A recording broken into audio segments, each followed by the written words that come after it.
కార్యక్రమాల్లో పాల్పంచుకోవడము తద్వారా రాజకీయ లబ్ధి పొందడం కాదు. రామచంద్రరావు గారికి మా ప్రెసిడెంట్ గారికి అపారమైనటువంటి అనుభవం, ఒక న్యాయవాదిగా అనుకోండి, లేదంటే ప్రజా జీవితంలో ప్రజాప్రతినిధిగా అనుకోండి, చాలా అనుభవం ఉంది.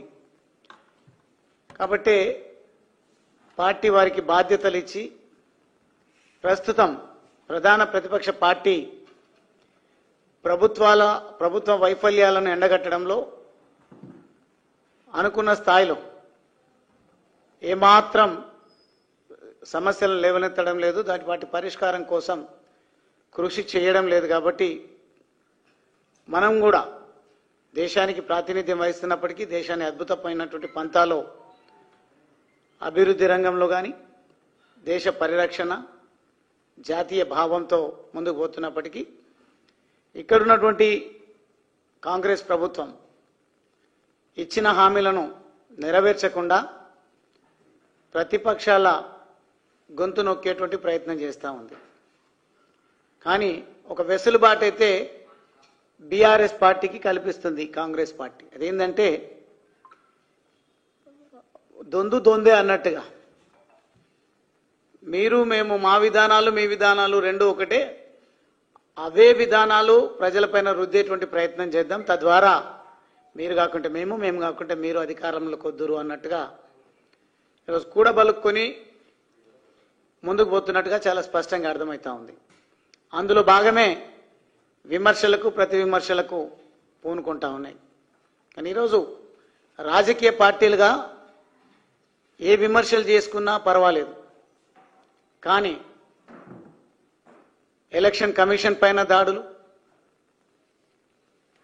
రాజ్యాంగబద్ధమైనటువంటి హోదాలో ఉన్నటువంటి వాళ్ళపైన నోటికొచ్చినట్టు మాట్లాడము, వారిని ఆ సంస్థలను తప్పు చేస్తే సమర్థించమని అంటలేం.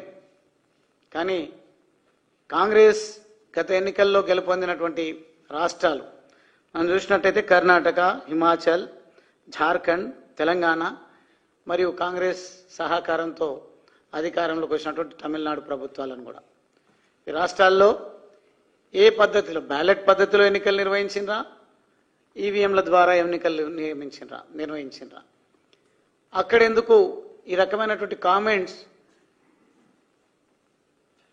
ఎప్పుడు కూడా రాహుల్ గాంధీ గారు చేయలేదు.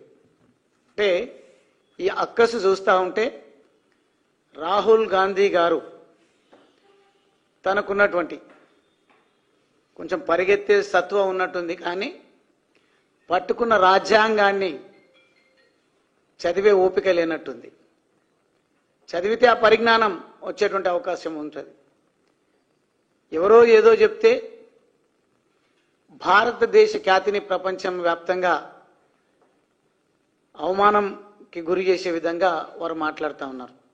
అది ఎవరితో జతగట్టి వారు మాట్లాడుతున్నారు, వారి ఉద్దేశం ఏందనేది మనం కొందరి విషయంలో జార్జ్ సోరస్ గారు, అదేవిధంగా శ్యామ్ పిత్రోడా గారి విషయంలో గమనించినట్టయితే వారి స్క్రిప్ట్నే వీరు మాట్లాడుతూ ఉంటారు. అందుకే